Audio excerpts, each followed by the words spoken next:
everyone. This is CMA Prachi Agrawal, your audit and entrepreneurship mentor. Today I'm here to guide you about formation of a company, which company suits you better, कैसे structure होगा उसका, आपको कौन सा company कौन से stage पे बनाना चाहिए, उसको कैसे कन्वर्ट करना चाहिए, और स्टार्टअप इंडिया जो फंड है वो कैसे हम उसका बेनिफिट ले सकते हैं, कौन सी कंपनी का क्या प्रोसीजर होगा, सब कुछ हम इस वीडियो में सीखेंगे। तो चलो वीडियो को स्टार्ट करते हैं। Let's get started. तो गाइस देखते हैं अब हम लोग कि कैसे हम कौन सी कंपनी बनाएं तो वो हमारे लिए बेस्ट होगी। तो हम लोग अगर इंडिया में रहते हैं तो हमारे लिए कौन सी कंपनी बेस्ट होगी ये हम देखते हैं। ठीक है, तो देखो सबसे पहले बेसिकली कुछ स्ट्रक्चर्स ऑफ कंपनीज होती है। फर्स्ट होती है अपनी सोल प्रोप्राइटरशिप कंपनीज, जो कि सिंगल इंडिविजुअल्स के लिए बेस्ट होती है, जिसमें हम लोग को एकदम कम कंप्लायंस करना होता है और जो जिसकी जितनी भी मतलब अगर कोई भी आप कर्जा लेते हो तो उसके लिए आप खुद जिम्मेदार होते हो। फिर आती है पार्टनरशिप फर्म। इसमें दो या दो से ज्यादा लोग मिलके काम करते हैं और जनरली सारे जो लोग रहते हैं उनकी खुद की लाइबिलिटीज रहती है। मतलब अगर आप कुछ भी करोगे तो आप लोग मिलके उन चीजों के लिए जिम्मेदार होगे। बट इसमें अगर आपको जिम्मेदारी नहीं लेनी है, आप बोलोगे कि यार मैं सब चीज के लिए जिम्मेदारी क्यों लूं, तो फिर आप लिमिटेड लाइबिलिटी पार्टनरशिप खोल सकते हो। इसमें क्या होता है कि आपके पास जो भी आपके पर्सनल बिलोंगिंग्स है, मतलब अगर आपका पर्सनल घर है तो उस पे किसी भी बाहर वाले का कंट्रोल नहीं होगा, वो आपके बिजनेस तक ही रह सकता है, इसलिए इसका नाम होता है लिमिटेड लाइबिलिटी। ठीक है, देन नेक्स्ट होती है प्राइवेट कंपनी। ठीक है, प्राइवेट लिमिटेड कंपनी जो होती है ना वो सेपरेट लीगल एंटिटी होती है। मतलब उसका खुद का एक अस्तित्व होता है, वह आपसे अलग होती है। आपकी प्रॉपर्टी पे उसका कोई भी हक नहीं होता। आपके पास जितने शेयर्स रहते हैं आप सिर्फ उस चीज के लिए लायबल होते हो, उसके अलावा किसी भी चीज के लिए आप लायबल नहीं होंगे। बट ये थोड़ी एमसीए पोर्टल के अंदर रजिस्टर करनी पड़ती है एलएलपी और प्राइवेट लिमिटेड कंपनी को, इस वजह से इसके कंप्लायंस थोड़े ज्यादा होते हैं। देन ठीक है, जो पब्लिक लिमिटेड कंपनीज होती है वो अपने शेयर्स जो रहती है वो पब्लिक को बेच सकते हैं, इसलिए उनको पब्लिक लिमिटेड कंपनी कहते हैं। मतलब इन जनरली आप किसी को भी बेच सकते हो, तो वो पब्लिक लिमिटेड कंपनी होती है। बट अगर आप किसी सेलेक्टेड लोगों को बेच रहे हो तो वो प्राइवेट लिमिटेड कंपनी होती है, जिसमें आप सिर्फ अपने फैमिली एंड फ्रेंड्स को बेच सकते हो, पब्लिकली आप किसी को भी नहीं बेच सकते।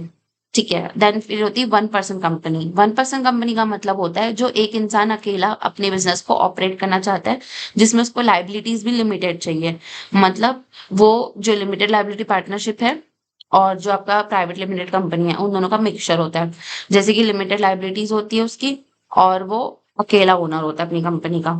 ठीक है, और इसमें भी इसके जो भी मतलब स्मॉल बिजनेसेस के लिए मेनली ये वाला फॉर्मेशन बनाया गया है। देन आती कोऑपरेटिव सोसाइटी। कोऑपरेटिव सोसाइटी जो होती है वो लोग जिन लोगों को सोशल वर्क करना होता है उन लोग के लिए मेनली होती है, जिसमें वोटिंग राइट्स होते हैं मेंबर्स के पास और उनके पास प्रॉफिट शेयरिंग भी होती है। ठीक है, अब आप इसमें से चूज कर सकते हो कि आपकी कंपनी के लिए कौन सी बेस्ट है, बट हम आगे और डिस्कस करेंगे। ठीक है, कंपैरिजन देखते हैं अब अपन सारे बिजनेस के इसका। ठीक है, तो देखो सबसे पहले हमारे पास है प्राइवेट कंपनी, ओपीसी, उसके बाद एलएलपी और उसके बाद सोल प्रोप्राइटरशिप एंड पार्टनरशिप। ठीक है, तो अगर आपको अपना बिजनेस जल्दी जल्दी ग्रो करना है, मतलब आप एक ग्रोइंग स्टेज पे आ चुके हो, तो उस हिसाब से फिर आपको प्राइवेट लिमिटेड खोलनी चाहिए, ताकि वो आपके ज्यादा से ज्यादा इन्वेस्टर्स को अट्रैक्ट करती है, प्लस आपका जो भी रेजिंग कैपिटल का आपका जो रिक्वायरमेंट है वो फुलफिल करती है। बट वही अगर आप ओपीसी कंपनी खोलना चाहते हो तो जो ओपीसी कंपनी होती है वो एक अच्छी चॉइस तो है, उसको बेनिफिट्स तो मिलते हैं सोल प्रोप्राइटर के और लिमिटेड लाइबिलिटी के एडवांटेजेस भी मिलते हैं, क्योंकि इसमें आपकी लाइबिलिटीज लिमिटेड रहती है। बट इसमें ना मतलब लोग ज्यादा इन्वेस्ट करना पसंद नहीं करते, इन्वेस्टर्स वगैरह, इसमें वीसी ज्यादा अट्रैक्ट नहीं होते हैं। देन अपना एलएलपी आता है, तो एलएलपी जो रहता है वो आपके लिए बेस्ट होता है अगर आपको लीगली सेफ रहना है तो, क्योंकि इसमें आपकी लाइबिलिटीज लिमिटेड रहती है जैसे कि मैंने आपको बताया। ठीक है, फिर आता है सोल प्रोप्राइटरशिप और पार्टनरशिप। तो ये इसमें अगर आपको कंप्लायंस का झंझट नहीं चाहिए तो बहुत सिंपल प्रोसेस होता है। मिनिमम टू मिनिमम आपका खर्चा होता है और आप सोल प्रोप्राइटरशिप और पार्टनरशिप कर सकते हो। ठीक, देन नेक्स्ट हम डिस्कस करते हैं कि आपको कन्वर्जन करने के लिए कैसे होगा। समझ लो कि आप कोई सीड कंपनी हो, आप सोच रहे हो कि अभी सोल्ड खोल लेती हूँ बाद में मैं कन्वर्ट कर लूंगी करके, तो आप कन्वर्ट करोगे अगर सोल प्रोप्राइटर को पार्टनरशिप में तो बहुत ईजी है। वही अगर आप ओपीसी को कन्वर्ट करना चाहते हो तो भी ईजी है, क्योंकि इन दोनों में आप ही जिम्मेदार रहोगे, क्योंकि आप ही ओनर थे। बट वही अगर आप पार्टनरशिप के कन्वर्ट करने का सोचोगे तो थोड़ा मुश्किल हो जाता है, क्योंकि 2-3 पार्टनर है आपके, उनको कन्विंस करना, फिर उनके साथ आपको सब रिजोल्यूशन पास करवा के, एसेट वगैरह ट्रांसफर करवा के, डिसोल्यूशन करके फिर उसको नया कंपनी खोलना, तो थोड़ा टाइम टेकिंग होता है। एलएलपी में भी वैसा ही होता है, और जो पब्लिक कंपनी है वो तो मतलब बहुत ज्यादा मुश्किल होता है। अगर आप पब्लिक कंपनी खोल ली और आप बोल रहे हो कि प्राइवेट में कन्वर्ट करना है, तो इट्स नेक्स्ट टू इम्पॉसिबल, बहुत मुश्किल काम है, क्योंकि बहुत कंप्लेंट्स बढ़ जाते हैं। देन आप अपन देखते हैं कि आपकी अगर कोई इंडस्ट्री है तो उस इंडस्ट्री के हिसाब से आपके लिए क्या बेस्ट होगा, अगर आप आइडिएशन स्टेज पे है तो, और अगर आप स्केलिंग स्टेज पे है तो अगर आप आइडिएशन स्टेज पे हो तो बेस्ट आपके लिए होगा या तो आप एलएलपी खोल लो, या तो आप सोल प्रोप्राइटर खोल लो, या तो फिर आप पार्टनरशिप खोल लो। इन तीनों का मतलब मैंने बता दिया कि मतलब क्या होता है। हम क्यों बोल रहे हैं इसको खोलने के लिए, क्योंकि कॉस्ट सेविंग होता है, इसमें आपको कॉस्ट कम से कम लगेगी, कंप्लायंस कम से कम लगेगा, और आप इजीली उसको बंद भी कर सकते हो कल को अगर आपका बिजनेस नहीं चला तो। ठीक है, बट अगर आप सोचो कि आपका बिजनेस तो अच्छा खासा चल रहा है, अब आपको स्केल करना है उस चीज को, तो स्केल करने के लिए फिर आप क्या कर सकते हो, आप प्राइवेट कंपनी खोल सकते हो या फिर पब्लिक कंपनी भी खोल सकते हो, depend upon your business model जो भी है, और उसके हिसाब से फिर आप देख सकते हो, क्योंकि ये दोनों में कंप्लायंस है तो क्या हुआ, बट आगे जाके इन्वेस्टर्स आपको पैसे लेने में आसानी होगी, और क्योंकि आपका बिजनेस एक स्टेज पे पहुंच चुका है तो आप स्केलिंग भी कर सकते हो। गाइस, हम लोग लीगल चार्जेस डिस्कस कर लेते हैं। अगर आप प्राइवेट लिमिटेड कंपनी खोलना चाहते हैं तो उस केस में आपका लीगल चार्जेस जो रहेगा वो थोड़ा हाई रहेगा एज कम्पेयर टू दूसरे। ठीक है, तो लीगल चार्जेस आपकी इनकॉर्पोरेशन फीस आप देख सकते हैं 2000 से लेके 10,000 तक लग सकती है। स्टैम्प ड्यूटी लगेगी। आप अपना नाम रजिस्टर करवाते हो तो उसके चार्जेस लगते हैं। आप अपनी कंपनी में एक इंसान को डायरेक्टर बनाते हो, उसके चार्जेस लगते हैं। पैन या टैन के रजिस्ट्रेशन करवाते हो तो उसके चार्जेस। देन जीएसटी रजिस्ट्रेशन अगर आपका टर्नओवर एक्सीड करता है तो, एंड ट्रेड लाइसेंस, ये सारी चीज़ों के गाइस आपके चार्जेस लग सकते हैं। ये चार्जेस चेंजेस होते हैं आप कंपनी के हिसाब से। तो मैं हर कंपनी का आपको चार्ट दिखा देती हूँ, आप स्क्रीनशॉट ले लीजिए अपनी अपने पसंद की कंपनी का। और ये वेरी भी करते हैं स्टेट और सिटी के हिसाब से। यहाँ पे सोल प्रोप्राइटर का दिया है, पार्टनरशिप का दिया है। उसके बाद हम डिस्कस करते हैं कि अगर आप समझ लीजिए कि आप सोच रहे हैं कि टैक्स पे करना पड़ेगा हम लोग को अगर हम पार्टनरशिप फर्म खोलते हैं या दूसरी चीज़ें खोलते हैं, तो गाइस हमारे पास एक प्रिजम्पटिव टैक्सेशन करके स्कीम होती है, उसमें आप जा सकते हो, जिसमें आपका अगर टर्नओवर एक्सीड नहीं करता और आप कंपनी आपकी सीड कंपनी है, छोटी कंपनी है, तो उस केस में आप प्रिजम्पटिव टैक्सेशन अप्लाई होता है आपके ऊपर। ठीक है, तो अगर आपका बिजनेस है, स्पेसिफिक प्रोफेशन है, या फिर आप चलवाते हो ये आपकी गुड्स एंड ट्रांसपोर्ट, अगर आपका गुड्स एंड ट्रांसपोर्ट का बिजनेस है, तो उस केस पे अगर आपका टर्नओवर एक्सीड नहीं करता ना लिमिट से, तो उस केस में आप कर सकते हो प्रिजम्पटिव टैक्सेशन, जिसमें अगर आप सारा कैश में डील करते हो तो 8%, और अगर आप ऑनलाइन डीलिंग करते हो, ऑनलाइन पैसे ट्रांजेक्शन यूज करते हो, यूपीआई यूज करते हो, तो 6% लगता है। इसमें आपको बुक्स वुक्स बनाने की भी कोई झंझट पालने की जरूरत नहीं है, और अगर आप इसमें पार्टनर्स को रेम्यूनरेशन और इंटरेस्ट दे सकते हो। ठीक है, तो उसकी जो टर्नओवर की लिमिट अगर आपकी 3 करोड़ तक है तो उस केस में आपके ऊपर ये एप्लीकेबल होता है रेट्स। अगर आप प्रोफेशन में हो तो 75 लैक्स तक होना चाहिए, और अगर आप ट्रांसपोर्टेशन के बिजनेस में हो तो आपके पास 10 गाड़ियां से ज़्यादा नहीं होनी चाहिए, ट्रक्स के ज़्यादा। ठीक है, उसकी कंडीशन ये है, जिसमें आपको 75,000 पर व्हीकल देना पड़ेगा अगर आपकी छोटी व्हीकल है तो, और अगर आपकी 12 टन से ज़्यादा बड़ी व्हीकल है तो 1,000 रुपये पर मंथ पर टन देना पड़ेगा। ठीक है, इसके नीचे हम एलिजिबिलिटी डिस्कस कर लेते हैं। ठीक है, कौन कौन इसके ऊपर एलिजिबल है, तो देखो, अब पार्टनरशिप फर्म्स एलिजिबल है, एलएलपी नहीं है। ठीक है, एलएलपी नहीं कर सकता, इंडिविजुअल है और एचयूएफ है, मतलब प्रोप्राइटर भी कर सकता है, इंडिविजुअल भी कर सकता है, एचयूएफ भी कर सकता है, पार्टनरशिप कर सकता है, बट एलएलपी एंड उसके अबव लोग नहीं कर सकते। ठीक है, जो लोग आपका जो भी प्रोफेशनल्स नॉट लिस्टेड, इसमें जो लोग लिस्टेड रहेंगे उन्हीं लोग अप्लाई कर सकते हैं, जो नहीं रहेंगे वो लोग नहीं कर सकते। ठीक है, एंड अदर कंडीशन है जो मैं इस वीडियो में डिस्कस नहीं कर रही हूँ, अगर आप लोग को सेपरेट वीडियो चाहिए तो इस सेक्शन के ऊपर मैं बना दूंगी। ठीक है, देन अपन देख लेते हैं अब ऑडिटिंग पार्ट, कि आपको ऑडिट कराने की ज़रूरत है कि नहीं। तो देखो, अगर आप पार्टनरशिप फर्म खोलते हो तो उस केस में आपको 31 जुलाई तक अपना आईटीआर फाइल करना पड़ेगा, आईटीआर 5 में, और ऑडिट की आपकी आवश्यकता नहीं है। बट अगर आपका टर्नओवर एक्सीड करता है तो उस केस में आपको ऑडिट लगेगी। 3 करोड़ से ज़्यादा अगर होता है टर्नओवर तो केस में आपको आईटीआर 5 में सितंबर तक भरना पड़ेगा, आपको ऑडिट भी करवाना पड़ेगा। वही अगर आप इंडिविजुअल एचयूएफ हो तो उस केस में आपका आईटीआर का दिया हुआ है 4 और 3 भरना पड़ता है, ऑडिट नहीं करवाना पड़ता, और किसी किसी केस में करवाना पड़ता है।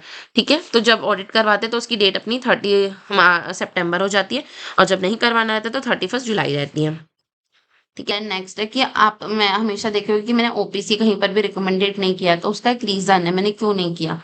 तो देखो यार, अगर आप आइडिशन स्टेज पे हो तो LLP and sole proprietor best होता है, चीप भी होता है और कंप्लायंस भी नहीं है उसमें। और अगर आपको स्केलिंग ही करना है तो प्राइवेट बेस्ट है। तो ओपीसी करना ही क्यों है, ओपीसी वर्स्ट ऑप्शन रहता है, इसलिए ओपीसी को चूज करना बेकार है। फालतू के उसमें कन्वर्शन में भी प्रॉब्लम होती है, फॉर्मेशन में भी प्रॉब्लम, फिर उसके खर्चे भी ज्यादा रहते हैं, कोई पॉइंट नहीं उसको खोलने का।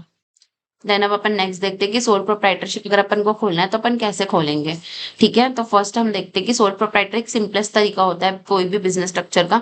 ठीक है, जिसमें आपके पास फुल कंट्रोल होता है, वो आपकी कंपनी, आपके पास फुल कंट्रोल है उसके सारे प्रॉफिट्स, सारे एसेट्स का, सारे लाइबिलिटीज का।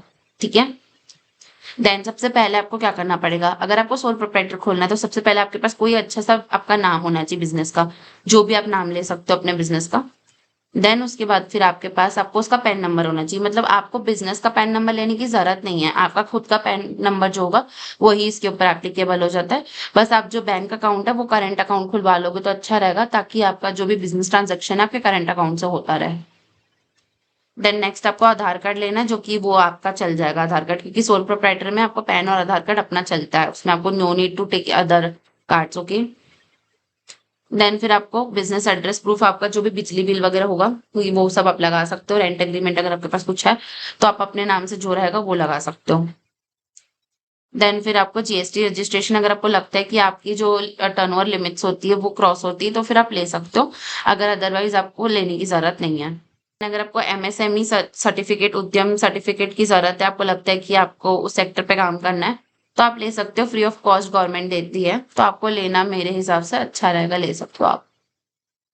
देन फिर आपको बिजनेस बैंक अकाउंट, मैंने जैसे बताया, आपको करंट अकाउंट खुलवा लोगे तो अच्छा रहेगा, ताकि बिजनेस ट्रांजैक्शन होता रहे उसमें से। अब हम देखते हैं कि अगर हमें पार्टनरशिप फर्म खोलना है तो उसके लिए हमको क्या करना पड़ेगा। तो जब भी हमें ऐसा लगता है कि हम 2-3 लोग मिलके एक टीम बेसिस में काम करेंगे तो हम पार्टनरशिप फर्म खोलते हैं। देखो, अगर आपको पार्टनरशिप खोलना है ना, तो उसका आपको एक फायदा ये भी होगा कि जो हमारा स्टार्टअप फंड होता है, जो मैं आपको लास्ट में डिस्कस करने वाली हूँ, उसमें भी आपको बेनिफिट होता है, क्योंकि वो सिर्फ और सिर्फ partnership, private limited company and LLP के ऊपर एप्लीकेबल होता है। तो अगर आपको वहां से आपको लगता है कि आपको ग्रांट मिल सकती है, तो ये एक अच्छी अपॉर्चुनिटीज है, तो आप पार्टनरशिप फर्म ऑप्शन में ले सकते हो। ठीक है, सबसे पहले आपको पार्टनरशिप फर्म क्या होता है मैंने बता दिया, कि 2 से 2 लोग जब मिलके काम करते हैं, जिसमें प्रॉफिट एंड लॉस अपने हिसाब से शेयर करते हैं। आप डिसाइड कर सकते हो कि आपको कितना प्रॉफिट चाहिए, कितना लॉस चाहिए, और कितना आपको कैपिटल कंट्रीब्यूशन देना है, आपको डीड बनवानी पड़ती है, उसके हिसाब से अपन करते हैं, अभी मैं डिस्कस करती हूँ आगे। ठीक है, पार्टनरशिप का सबसे ज्यादा फायदा मैंने बताया, एक स्टार्टअप फंड का हो जाएगा, एक चीप भी होता है, ये इजी होता है, ज्यादा कंप्लायंस कुछ होता नहीं है इसमें। ठीक है, तो सबसे पहले आप अपना पार्टनरशिप चूज कर लो कि आपको नॉर्मल वाला रखना है या एलएलपी रखना है। मैं आपको सजेस्ट करूंगी कि नॉर्मल वाला रखो, क्योंकि अगर आप एलएलपी रखते हो तो उसमें आपको एमसीए पोर्टल्स के थ्रू जाना पड़ता है, जिसको क्लोज करना थोड़ा मुश्किल होता है। कल को अगर आपका बिजनेस नहीं चला तो फिर आपको उसको क्लोज करने में थोड़ी तकलीफ हो सकती है, इसलिए मैं आपको सजेस्ट करूंगी कि आप जनरल वाले में जाओ। देन उसके बाद फिर आपको पार्टनरशिप डीड आपको बनवानी पड़ेगी। पार्टनरशिप डीड बनवाने से आपको पार्टनर में जितना भी आपको प्रॉफिट एंड लॉस बांटना है, आपको वो डिसाइड करना रहेगा, और उसके बाद कैपिटल कंट्रीब्यूशन वगैरह लगाना पड़ेगा। आपको बताना पड़ेगा कि आपकी जो पार्टनर्स है वो लोग क्या काम करेंगे, आप क्या काम करोगे। ये सारी चीजें एक लीगल डॉक्यूमेंट की तरह रहता है, उसको आपको नोटराइज करवाना पड़ेगा, 1000 रुपए में हो जाता है। देन उसको रजिस्ट्रेशन करवाना मैंडेटरी तो नहीं है, बट हम आपको रिकमेंडेड करेंगे, क्योंकि फ्यूचर में आपको फिर कोई दिक्कत नहीं रहती अगर अपन रजिस्ट्रेशन करवा लेते हैं तो। देन फिर उसके बाद हमको क्या करना रहेगा, पैन कार्ड बनवाना पड़ेगा फर्म के नाम से। ठीक है, तो आपको एक फॉर्म भर के देना पड़ेगा, और उसके थ्रू 15 दिन के अंदर आपका पैन कार्ड आ जाता है। उसके बाद फिर आपको पैन कार्ड आने के बाद अपना बैंक अकाउंट खुलवाना पड़ेगा। आपको अपना बिजनेस एड्रेस देना पड़ेगा, अगर आप अपने घर से ऑनलाइन बिजनेस चालू करना चाहते हैं तो उस केस में आप अपना घर में जो भी रेंट एग्रीमेंट होता है, अपने फैमिली मेंबर्स के नाम पे जो भी रहेगा उनके नाम पे आपको रेंट एग्रीमेंट करना पड़ेगा, आपको टेनेंट बनना पड़ेगा, और रेंट एग्रीमेंट से भी आप बैंक अकाउंट खुलवा सकते हो। उसके बाद फिर आपको, अगर आपको लगता है कि आपको एमएसएमई सर्टिफिकेट वगैरह की जरूरत है तो आप वो ले सकते हो। तो हम देखते हैं कि हम एलएलपी कैसे बनाएंगे। तो एलएलपी बनाने के लिए सबसे पहले हम लोग को एक अच्छा सा हमारे पास बिजनेस आइडिया होना चाहिए। और एलएलपी का जैसे कि मैंने आपको फायदा बताया ही है कि इसमें आपकी लायबिलिटीज लिमिटेड रहती है। मतलब आपका अगर आपका कोई भी क्रेडिटर है तो वो आपके पर्सनल्स आपके जो भी एसेट्स बनाए आपने इतने लाइफ में उसके ऊपर उनका कोई हक नहीं होता, बट फर्म में होता है। ठीक है, तो इस वजह से लोग एलएलपी बनाते हैं। तो एलएलपी में क्या होगा कि आपको इसका भी पेन लेना पड़ेगा, आधार लेना पड़ेगा, डीएससी भी लेना पड़ता है। डीएससी मतलब डिजिटल सिग्नेचर, ये भी लेना पड़ता है। आपको उसको भी नोटराइज करवाना पड़ेगा। आपको अपना एड्रेस देना पड़ेगा और अगर जीएसटी एप्लीकेबल होता है तो वो डॉक्यूमेंट लगेंगे आपको। तो ये मैंने आपको डॉक्यूमेंट बता दिया। अब आपको कैसे, सबसे पहले आपको एलएलपी खोलने के लिए अपना पैन और अपना आधार कार्ड लेके जाना पड़ेगा जब आप डीड बनवाने जाएंगे तो। ठीक है, पार्टनर्स का। देन आपको सबका सारे पार्टनर्स का डीएससी भी लेके जाना पड़ेगा जो कि कंपलसरी होता है, और आप उसको ऑनलाइन फाइलिंग कर सकते हैं एमसी के पोर्टल पे। ठीक है, देन फिर आपको एलएलपी का जो भी आपका एग्रीमेंट रहेगा उसको नोटराइज करवाना पड़ेगा। ठीक है, मैंने सारे प्राइसेस आपको एक साथ बता दिए थे फर्स्ट वाली स्क्रीन में। आई होप आपने स्क्रीनशॉट ले लिया होगा उसका। ठीक है, देन फिर आपको एड्रेस प्रूफ बताना पड़ेगा, जैसे कि आप मैंने आपको बताया था आपका घर का जो भी रेंट एग्रीमेंट या फिर जो भी इलेक्ट्रिसिटी बिल है, ये सारी चीज इसमें एड्रेस दिए रहता है, उसको आप यूज कर सकते हो अपने एड्रेस प्रूफ की तरह। देन जीएसटी सर्टिफिकेट, आपको लगता है कि आपका टर्नओवर एक्सीड हो गया 20 लाख से 40 लाख से, तो फिर आप करवा सकते हो। अगर आप एलएलपी खुलवाते हो तो आपको क्या फायदे होंगे, अब हम ये डिस्कस करेंगे। तो अगर आप एलएलपी खुलवाते हो तो मैंने आपको बताया था कि आपके पर्सनल असेट जो रहते हैं वो प्रोटेक्टेड रहते हैं। बट नुकसान क्या होता है, नुकसान ये होता है कि कंप्लायंस बढ़ जाता है। ठीक है, बट ठीक है ना, आपके पर्सनल एसेट्स अगर प्रोटेक्टेड है तो थोड़ा बहुत कंप्लायंस तो आप कर ही सकते हो। ठीक है, अब आप पूछोगे कि एलएलपी क्यों करना है, मतलब क्यों हम एलएलपी वाला बिजनेस बनाए, कि इनके लिए बेस्ट होता है। तो देखो, एलएलपी का जो बिजनेस होता है वो सबसे ज्यादा बेस्ट उनके लिए होता है, जैसे जिनको अपना चार्टर्ड अकाउंटेंट वगैरह जो लोग हैं, जिनको ई कॉमर्स प्लेटफॉर्म खोलना है, जो स्मॉल बिजनेसेस है, ये सारे लोग जो है वो एलएलपी में जा सकते हैं। तो अब हम डिस्कस करेंगे कि कैसे प्राइवेट लिमिटेड कंपनी हम खोल सकते हैं। सबसे पहले प्राइवेट लिमिटेड कंपनी खोलने के लिए हमको डीएससी लेना पड़ता है, सब डायरेक्टर्स के। देन डिन नंबर लेना पड़ेगा, सब सब लोगों को डिन नंबर लेना पड़ेगा। Memorandum of association, मेमोरेंड article of association. अगर आपको इन सारे टर्म्स की डिटेल वीडियोस चाहिए तो आप मेरे को कमेंट सेक्शन में बताइए, मैं हर हर टॉपिक की डिटेल वीडियो बना दूंगी। ठीक है, देन फिर हम इसके बाद आरओसी के पास सबमिट करते हैं सारे डॉक्यूमेंट्स और पेमेंट करते हैं जो भी उनकी रजिस्ट्रेशन फीस रहती है। उसके बाद फिर जो हमको की डॉक्यूमेंट लगेंगे, तो सबसे पहले सारे लोगों का पैन कार्ड, सारे लोगों का आधार कार्ड, सारे लोगों की डीएससी, जो भी आपको ऊपर डॉक्यूमेंट मैंने बताया वो सबको आपको नोटराइज करवाना पड़ेगा। हर जगह आपको एड्रेस प्रूफ तो लगेगा, जीएसटी सर्टिफिकेट जो आपको अगर आपका टर्नओवर एक्सीड करता है तो लगेगा। ठीक है, अब ये बनाने का फायदा क्या है, जैसे कि मैंने आपको बता दिया कि ज्यादा क्रेडिबिलिटी होगी, क्लाइंट आपके ऊपर ज्यादा ट्रस्ट करेंगे, इन्वेस्टर आपके ऊपर ज्यादा ट्रस्ट करेंगे, आपकी एक अच्छी रेपुटेशन बन जाएगी, और आपका ओनरशिप जो स्ट्रक्चर है वो इजी और ट्रांसपेरेंट हो जाएगा। देन इसके जो नुकसान है वो बता देती हूँ। तो नुकसान ये कि आपको बहुत सारे कंप्लायंस करने पड़ेंगे, पेपर वर्क ज्यादा हो जाएगा जिसकी वजह से कॉस्ट हाई हो जाएगी। ठीक है, और आप ज्यादा से ज्यादा शेयर होल्डर सिर्फ और सिर्फ इसमें 200 रख सकते हो, 200 से ज्यादा लोगों को आप जोड़ नहीं सकते इसमें। तो आपका एक ग्रोथ में रिस्ट्रिक्शन आ जाता है इससे। ठीक है, बट फिर भी आपको प्राइवेट लिमिटेड क्यों चूज करना चाहिए मेरे हिसाब से, क्योंकि आपको एक स्टार्टअप को अगर आपको लगता है कि एक पॉइंट के बाद आपको अगर आपको स्केल अप करना है तो आपको बहुत सारी अच्छी अपॉर्चुनिटीज मिलेगी। इस वजह से मुझे लगता है कि आप प्राइवेट सेक्टर पे जा सकते हो। ठीक है, इसमें आपको कौन कौन सी कंपनीज बेस्ट रहेगी, अगर आपका बिजनेस जो है technology, education, manufacturing, e commerce से रिलेटेड है तो ये आपके लिए बेस्ट होगी अगर आपको स्केल अप करना है तो। देन मैं आपको बताना चाहूंगी कि स्टार्टअप इंडिया फंड क्या होता है। तो मैंने जैसे कि आपको बताया कि स्टार्टअप इंडिया फंड को अगर आपको एलिजिबल होना है तो उसके लिए आपको या तो पार्टनरशिप फर्म खोलना पड़ेगा, या तो आपको एलएलपी खोलना पड़ेगा, या तो आपको प्राइवेट लिमिटेड कंपनी खोलना पड़ेगा। ये खोलने के बाद इन तीनों में से आप कुछ भी खोल सकते हो। इसमें आपको दो ऑप्शन मिलते हैं, या तो आपको ग्रांट मिलेगा या तो आपको लोन मिलेगा। अगर आपको ग्रांट मिल जाता है तो वो आपके लिए बेस्ट है, और अगर नहीं मिलता तो फिर आप लोन के लिए जा सकते हो। जरूरी नहीं यहाँ से लोन लो, आप नॉर्मल बैंक से भी ले सकते हो। ठीक है, तो देखो सबसे पहले अगर आपको यहाँ से ग्रांट चाहिए तो उसके लिए आपको क्या करना पड़ेगा, आपको DPIIT का रिकॉग्निशन लेना पड़ेगा, और वो जो आपको स्टार्टअप इंडिया पोर्टल में जब रजिस्ट्रेशन करोगे तो वहां से मिल जाता है। ठीक है, आपकी जो कंपनी की एज है वो 2 साल से कम होनी चाहिए, और आप एक इंडियन सिटीजन होना चाहिए, जो कि 51% मतलब आपके पास इंडियन कंपनी का शेयर होल्डिंग होना चाहिए। ठीक है, आपका जो बिजनेस है उसमें कुछ ना कुछ टेक्नोलॉजी का इनोवेशन होना चाहिए। ठीक है, तभी होता है। ठीक है, और इसके बाद आपको ग्रांट मिल सकती है। और आपका कोई भी कंपनी ना ऐसा नहीं होना चाहिए कि आप कोई कंपनी का कोई डिवीजन बन करके नया खोल रहे हो, ऐसे आप बेवकूफ नहीं बना सकते। ठीक है, आपको ऑल टुगेदर न्यू बिजनेस खोलना पड़ेगा और वो इनोवेटिव आइडिया होना चाहिए कुछ। अब आप बोलोगे कि मैम अगर वहां से ग्रांट नहीं मिली तो मैं लोन ले लूंगा, और अगर मेरा जो लोन है वो नॉर्मल बैंक लोन जो है उनके बराबर ही रहता है इनका तो इंटरेस्ट रेट, तो मैं इनको क्यों लूं? तो देखो यार, अगर आपको ग्रांट मिलती तो बेस्ट ऑप्शन है कि आप ग्रांट पे चले जाओ, और अगर बैंक लोन लेना है तो उस केस में आपका जो बैंक लोन है, यहाँ पर क्या होता है कि कोलेट्रल फ्री होता है, वहां पर आपको कोलेट्रल देना पड़ेगा बैंक में, बट यहाँ पर आपको नहीं मिलता है। यहाँ पे आपको गवर्नमेंट सपोर्ट भी मिलता है, कोलेट्रल फ्री मिल जाता है, इंटरेस्ट रेट आपका मतलब मोर और लेस सेम ही होता है, बट आपको बिना कोलेट्रल के लिए भी तो मिल रहा है ना, वो आपको देखना चाहिए। ठीक है। आई होप गाइज आपको ये वीडियो इन्फॉर्मेटिव लगी होगी। अगर आपको वीडियो इन्फॉर्मेटिव लगी हो तो please like, share and subscribe and share with your friends. Thank you so much for watching this video. Bye bye guys.